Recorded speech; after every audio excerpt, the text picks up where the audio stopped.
All right, so let's try this integration to Facebook again.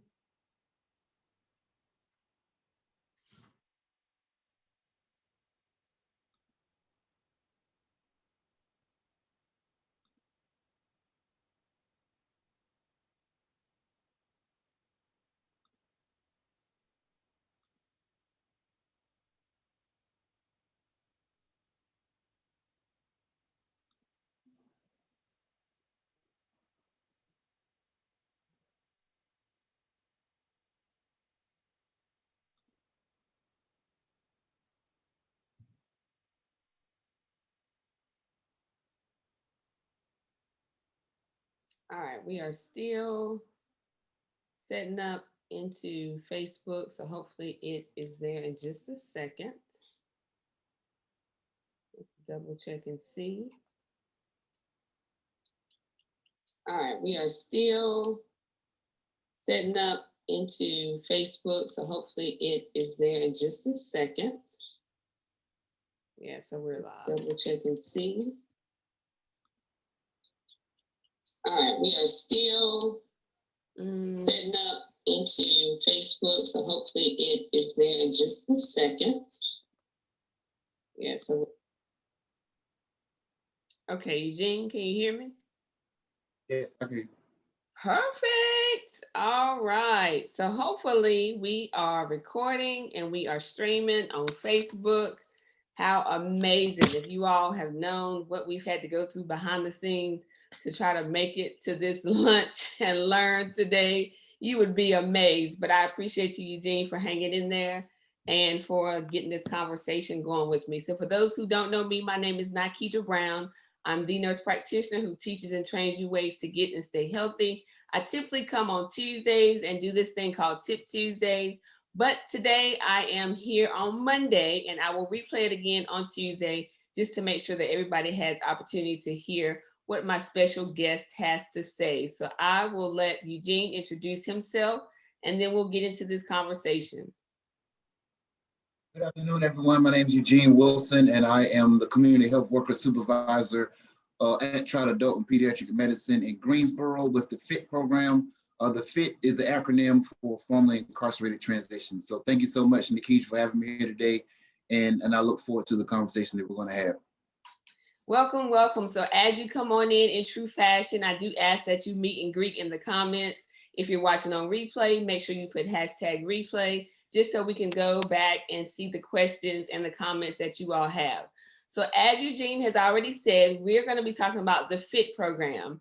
And so I want you to tell the people today, Eugene, what the FIT program is, how you became involved in the FIT program, and kind of how it started. So the FIT program is a program that's designed to assist individuals, a specific group of individuals. And those individuals are individuals who have been formerly incarcerated. So the eligibility criteria to get into the FIT program is just three simple things. They have to have a chronic illness. The second thing is they have to be a willing participant. So this program is not something that you can be assigned to or made to go through from the courts or from your parole or probation officer. And then the third thing is that you have to be 18 years of age or older.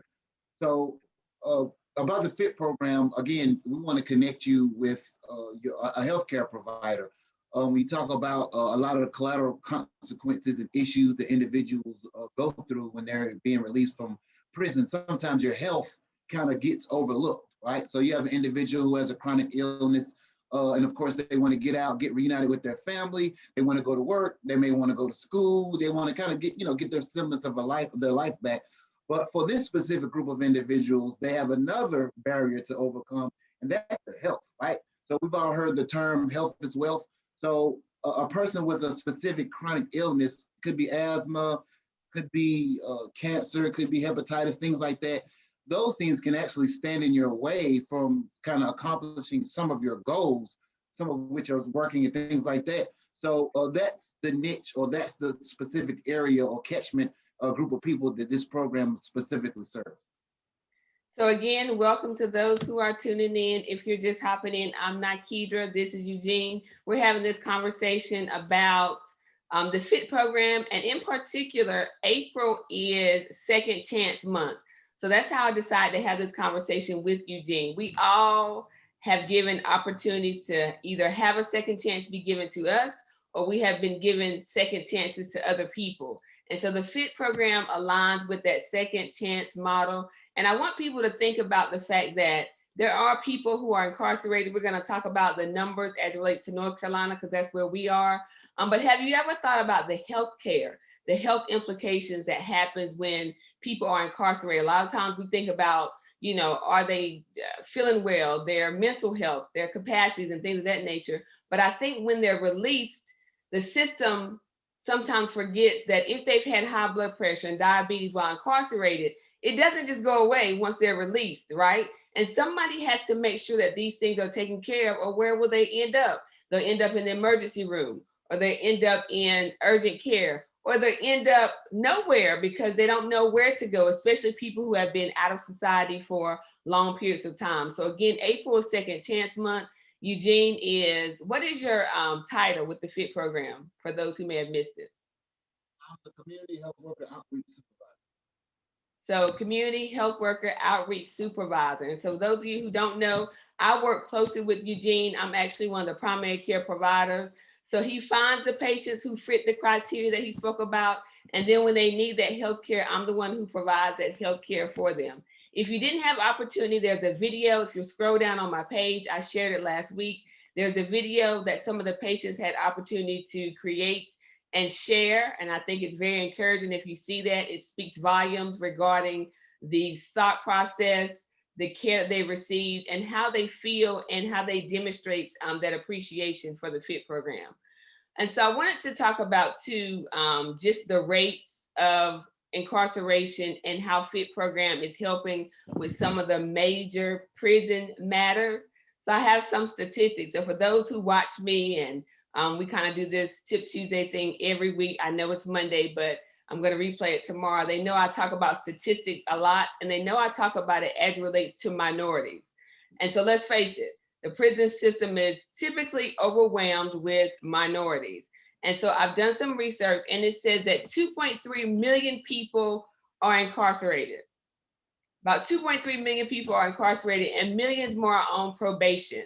And so there's this interesting book called Injustice for All, and it talked about Arlington, Virginia inmates who could have been bailed for $1,000. And so I'll take you on this path just for a second, because it tickles a thought process that a lot of people don't even come to mind. So it talked about these Arlington, Virginia inmates who could have been bailed for $1,000. The fact that they only needed $1,000 to get out of jail, but probably they weren't a danger to society or their community, or they wouldn't have been able to get out for $1,000. But because they couldn't get the $1,000, they sat in jail for days or even weeks. So think about it. If you're watching me here right now, think about it. If your brother, if your sister, if your child, if your husband, if you have a wife, think about if somebody came to you and said, I need $1,000. You got that phone call. I need $1,000 to get out of jail. Would you be able to give them that $1,000? And if that same person who you're thinking of, if they had a healthcare problem, if they're hypertensive, if they have diabetes, if they have any chronic illness, what do you think would happen to that chronic illness while they are inside for those days? So it says, think about it. If you could give $1,000 to any of your loved ones, would you or could you do it to get them out of jail right now? If people are in jail for 4 days, 6 days, 14 days, think about the impact that that has on what goes on in the community, what goes on in their lives, right? If you're out of work for 14 days, what's going to happen to your job? You're probably going to lose your job, right? What's going to happen at the end of the month? You've lost your job, so now you can't pay your rent. What's going to happen to your wife or your husband? They're going to be looking for new situations because y'all got to live and move out. So many implications that comes from the next step, and how people don't understand why people end up in certain situations that they do end up in. And so that leads us sometimes to, we get people from the FIT program who have been in jail.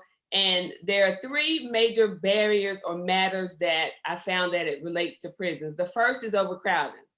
So I want you for a minute to speak about how the FIT program tried to help accommodate this matter of overcrowding, and as it relates to COVID? I mean, you can speak about overcrowding and your thoughts on it in general, but in particular, COVID, how did North Carolina prison system try to help to accommodate? Because we had to be 6 feet apart, right?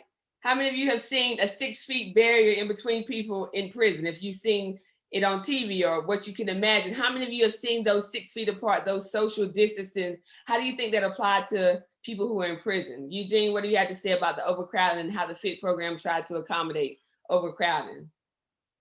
So when COVID affected the nation as a whole, the entire world actually, there was a scramble to address individuals who were currently incarcerated. As we all know, COVID is bad enough in and within itself, but it's exacerbated to individuals who have chronic illnesses. Hence, the population that the FIT program is charged to serve. So you have COVID, which is a worldwide pandemic, and then it's affecting individuals the world over, but specifically those incarcerated. Because if you're incarcerated, you can only have so much space. Mm-hmm. So one of the things I know that the state of North Carolina did, they actually implemented a plan, and it's called ELC. It stands for Extended Leave Confinement, whereas individuals who met certain criteria were allowed to be discharged from prison early. I think one of the criteria is they had to be a nonviolent offender. They had to have no more than 12 months left on their sentence, and some other criteria that I can't seem to think of right now. But there were a set criteria. These individuals actually were going to be released early. And I've spoken to some of these individuals, and for some of them, it was as simple as they were getting tapped on the shoulder in the middle of the night saying, "Hey, pack your stuff, you're going home." Right. Which, of course, that's great to a certain degree, but you have to think about the other side of the impact when you have family members who are set to hopefully to receive these individuals. Mm-hmm. Maybe they had a bed, maybe they didn't, maybe they had a lot of space for that particular individual, maybe they didn't. So that was one of the ways that the state, our local state government devised or implemented a plan to kind of help that overcrowding of individuals who are currently incarcerated in the state prison system. And so I'll say, just being on the receiving end of that, it was a good thought process from those who put that into play. Let's go ahead and move some people out. They're supposed to get out early based on said criteria. One of those things is that their sentence is almost coming to an end anyway. But if you thought about, and I talked to a number of these patients who it was just a matter of a day or two. It wasn't a whole lot of time before they found out that they were getting ready to be released. And think about the receptiveness of, one, the family. Think about you. If you have a family member who you're expecting to come out, it might be 9 months, it might be 12 months. You're trying to put things into place to be able to help them, because right now you're in a pandemic yourself. You're trying to figure out how you're going to go to work. You have kids at school. You're trying to figure out your day-to-day. And now all of a sudden you have, "Oh, well, hi, Uncle Johnny. He's on your doorstep because he just got released." And literally, they just drop you off. Because patients tell me this, literally, they just come and drop you off wherever you're going to be. How do you think the healthcare implications of those people are? Because if they come and live with you, what are you going to do when they need to get their medicines? What are you going to do when they need to go to the hospital? What are you going to do when their blood sugar is high and you can't figure out what's going on, right? And so that's where the FIT program and myself, we kind of fit in. If you are just hopping in, we're talking about the FIT program, and it is Second Chance Month. April is Second Chance Month. I'm pretty sure I saw a declaration that was signed by the governor. So April is officially Second Chance Month. I'm not sure if it's just for North Carolina, if that's for the nation, but North Carolina recognizes April as being Second Chance Month. And so I want to just bring this conversation before you all today, just to kind of get the wheels turning a little bit in your mind for those who are in the community who have people who are incarcerated. We all know somebody, right? We all know somebody somewhere who is affected. We all know at some point, we are hopeful that they will get the opportunity to integrate into society. And when that time comes, I, as a healthcare provider, just want people to be aware that if they have healthcare needs inside, they're going to still have those healthcare needs when they get out of jail or prison. They don't just leave once they are released. And so North Carolina has an incarceration rate of 639 people per 100,000 persons. That's people in prisons, jails, immigration detention centers, and juvenile justice facilities. And so Eugene and I were talking before, and he was saying that because people move in and out of jail so fluid, it's kind of hard to get concrete numbers. But if you think about 639 people per every 100,000, those numbers rank North Carolina 21st in terms of incarceration rate in the country. And so you can make your own judgment on whether that is kind of in line with what you think, higher or lower, but we're 21st in the country in terms of incarceration rate. The budget, the prison budget in North Carolina is $23 billion per year. Isn't that crazy? The budget for incarceration is $23 billion per year. How much do you think it costs to house an inmate per year? I see some of y'all in the comments. Let's get some numbers going. How much do you think it takes to house an inmate in the prison system per year? As they're getting those numbers in, Eugene, why don't you tell us what some of the greatest impact has been while you've been working with the FIT program and how it has really impacted what you do? So just to give a little bit more context to North Carolina's demographics, the total population of North Carolina is about 10.5 million people, right? So, and when you break that down into ethnic, race, and ethnic areas, so you have the white people who identify as white, that kind of whittles down to about 7 million, a little bit over 7.4 million people. And then for Black people, still within the state of North Carolina, it's about 2.3 million. So it's about 70% white and 22.2% Black. People identify as Black or African American. But when you look at the state population of incarceration, the numbers actually kind of invert themselves. So there's a total of about 35,000 people. This just is the state prison. But the numbers are inverted. So they're actually 40% of white people are incarcerated and 51% of Black people are incarcerated. So even though Black people only make up 22% of the entire population of the state, they make up over 50% of the population in prison. So, I mean, that's an issue in and within itself. And then you talk about, and then to kind of exasperate numbers even more, when we talk about, so I think 95% of people who are currently incarcerated will be paroled at some point in time. When you look at the parole and probation numbers of white people, they have a parole rate of 51%. While Black people have a parole rate of 41%. So even though there are more white people than there are Black people in the state, there's more Black people than white people incarcerated, and then there's more white people being paroled, or they get paroled at a higher rate than Black people. So that just gives us context about kind of what we're dealing with on a community level, on the local, on the Guilford County level, and also on the statewide level. So just to give a couple of statistics with the context you've already delivered. And then when you talk about male and female, there's about 19,000 males being released per year and about 3,600 females being released per year. So the female prison population has also seen an uptick in being incarcerated and therefore also getting released. So one of the things that we also try to address with the FIT program is not only their health and well-being, but it is also, we try to get them connected to other service providers in the local community that can also assist them. Because of course, we all know the saying, it takes a village to raise a child. So we definitely try to hook up with all our community partners. Goodwill has a great program called Jobs on the Outside. They learn workforce development training, resumes, how to interview, things like that. And definitely understand the need for individuals just being released. They need a job, I need this and I need that. But a lot of people, they need extra steps. They need a little bit more assistance. So we try to get those individuals assisted with getting plugged into these various programs. There's also programs, the Community Action Agency that we've linked up with, Welfare Reform Liaison Project. They have various trainings and things like that. Actually, I have a couple of patients who've taken those classes and they actually have successfully finished, and they're both driving trucks right now. So the opportunities are there. You definitely have to look for them and or kind of get yourself associated with a mentor or someone who does know kind of the lay of the land here in Guilford County to kind of get exposed to those various resources.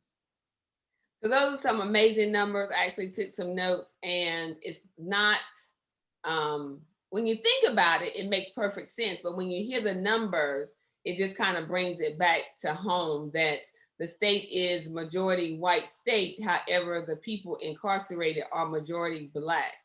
And so also the people who are paroled, and I want you to tell us what the definition of parole is, because a lot of times people hear that term and they don't really know what it is. And I think if you can just give us just a brief synopsis of what that is. More white people than Black people have the opportunity and or are paroled when there are more Black people incarcerated. So that's just something for you all to think about. So what is parole?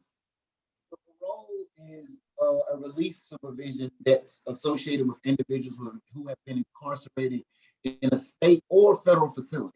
So if you've been incarcerated and they let you out on release, I think nowadays it's about 9 months, what they call 9 months post release. So you're on parole. That means you have to report to a parole officer as a designated location. Sometimes you're definitely you have to pay fees, fines. Sometimes you have to submit various drug tests and things like that. But you have an officer who's assigned to you to ensure that you stay in compliance with whatever stipulations were set out by law from the state of North Carolina in regards to your particular sentence, which is slightly different from probation. Probation is usually a sentence handed down from the courts in lieu of incarceration. So if I committed a said crime, maybe instead of getting incarcerated directly, I would be put on probation as a deterrent. Sometimes that probation can be violated, and most violations can result in you being incarcerated. So that's the kind of small difference between parole and probation. That's good to hear. Do you think, or have you seen numbers for probation? Have they increased at all during COVID just because of perhaps trying to keep people from being incarcerated? I would imagine just common sense, they probably have, but I don't know that for a fact, because if you're trying to keep people from being socially, being intermixed, and you were trying to release people from being incarcerated, it would make sense that you would try to do what you could to keep them on probation instead of actually coming into the system. So those are just some interesting facts. One other thing before we get off, if y'all have questions, just put them in the chat. Nobody answered how much. Okay, Angela's coming in. So she's saying $40,000. So we said the prison budget for North Carolina. When you all think about where our tax dollars are going, when you think about what is our state spending money on, there's a lot of spending going on with the federal and the local governments as it relates to COVID, as it relates to unemployment benefits, as it relates to dollars and stimulus. There's a lot of money just moving around.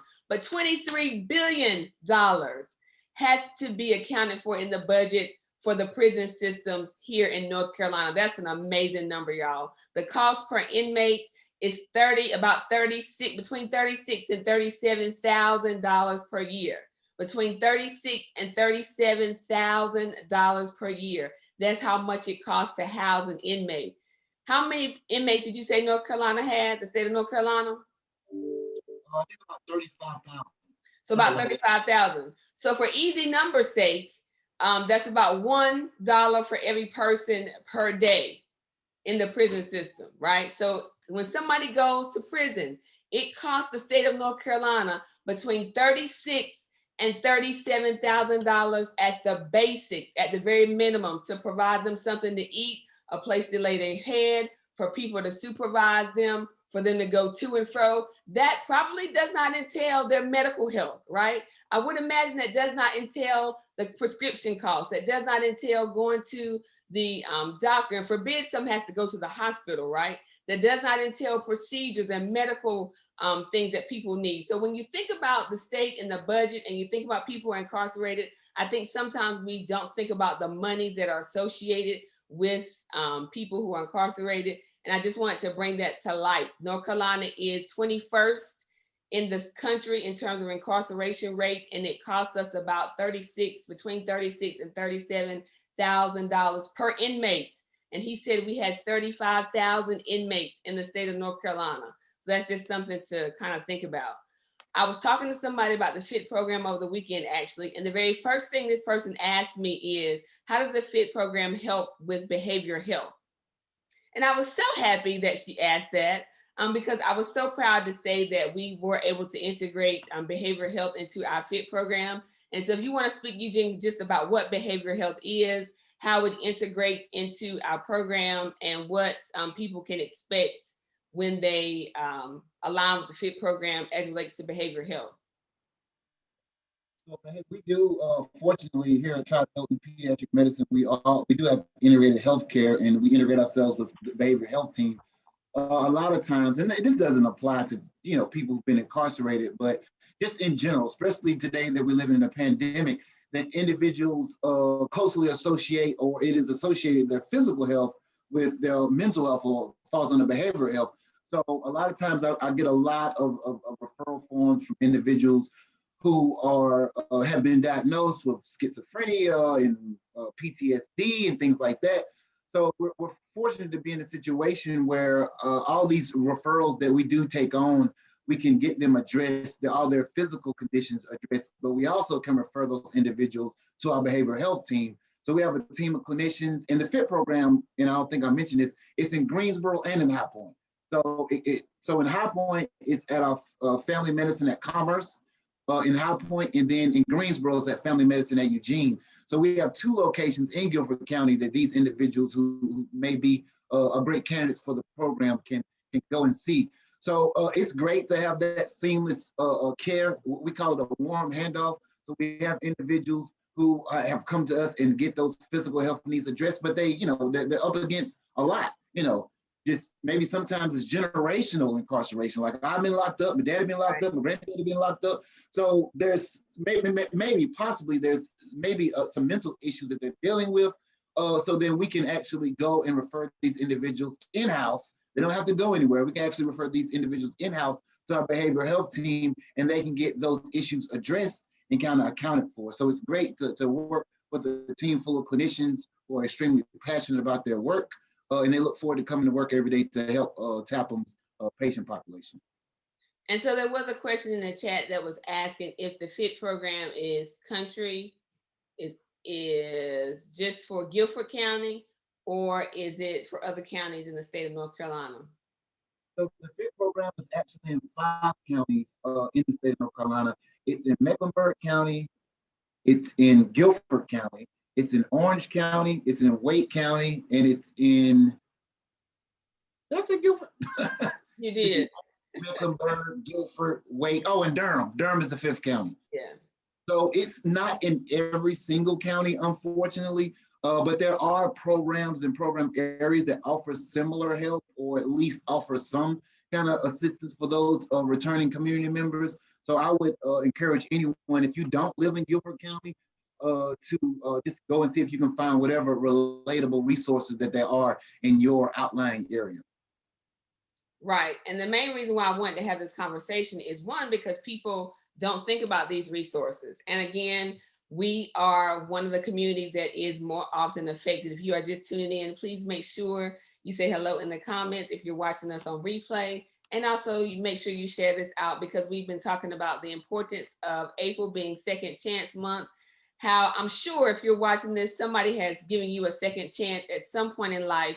And unlike anything else, those people who are leaving either jail or prison need a second chance. And in particular, Eugene and I make sure that they get this second chance on making sure their health is aligned, because as he talked about with behavioral health, your schizophrenia doesn't just leave because you leave prison, right? Your depression, your anxiety, your paranoia, it doesn't just leave because you leave prison. In fact, sometimes it's exacerbated, because I've got some patients who 20 years, they spent 20 years incarcerated. And one patient I know has told me cell phones didn't exist before. And now he gets out and has to figure out how to apply for a job when everything is electronic. He didn't have a cell phone before. And so with things in life just quickly becoming more defined by electronics, I think it's important that we keep in mind that some people need to reacclimate not only to society, but I don't want you all to forget the healthcare piece that comes with people who are leaving prison. So Eugene, what else you want to say about the FIT program? Let me see if there are any questions here. I was going to see if I could show that video. I loved it though. One of the things that, statistics kind of move certain people in certain directions, but on a local level, on a personable level, like, we have a lot of questions. So one of the things I always encourage not only my patients but anyone I kind of run into is the art of being resourceful. So like, do you know where you can go to get your resume, some assistance with your resume? Like, do you know your own local resource? Do you know where you can go to get food stamps or where to apply? Do you know where you can go to, do you know who's hiring individuals or who are second chance employers? So those are some questions that, I encourage individuals to ask themselves. And if you don't know the answer, and maybe not every single answer, but if you don't know any of those answers, then I challenge you to actually go and find out the answers to those questions. So I really, really a huge proponent of being resourceful and a huge proponent of individuals taking accountability and learning all that they can learn. And this is going to help them in their life, right? We can talk about statistics all day, but I think, when it comes to talking about a personal level, it's like, what are you willing to do? Like, we all have like our lives are like a book, right? So what is going to be your next chapter? Will it be, oh, that's Johnny, he just got out, oh, he ain't gonna do nothing? Or is it gonna be, hey, Johnny got locked up, he got out, he's doing well, he got a job, he bought a car, he got a house? Like, what is going to be your legacy? What are you gonna leave your kids? What are you gonna leave to this earth? If it's nothing but maybe even just a set of good advice or ways to live by. So just, I like to challenge individuals to definitely be the best that they can possibly be. Perfect. And I know you have to get back to work. I did want to show, we're going to end by just showing this video. Some of you may have already seen it on my news feed. Hopefully technology cooperates with me, but these are some of the patients that have been directly impacted by Eugene. And there's also another fit location in Guilford County that is in High Point, as Eugene spoke about. And so I'll just share this for those who haven't had opportunity to watch it. I heard about the FIT program while I was incarcerated, and just like any other program that anybody that's incarcerated hear about, we have different opinions about it because there's so many programs that people say that they'll help you, but none, we find out that we've been lied to. They just want the program for money and stuff like that. So they use us. So I was skeptical about it. But then after I got released in June of last year, I heard about the FIT program through the director of the urban ministry, Michael Pearson, and the social worker Angel Baptist, and they told me to come and see somebody at Adult Triad, Mr. Wilson, Mr. Eugene Wilson, and he, I fill out the paperwork, and he talked to me, and kind of, it's all about communication. When a person gets out of prison, it's all about communication. We know when somebody is lying to us, and Mr. Wilson didn't give me that vibe. I get emotional sometimes. I think about it because I have been sick.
Nikita, I can't hear the video anymore.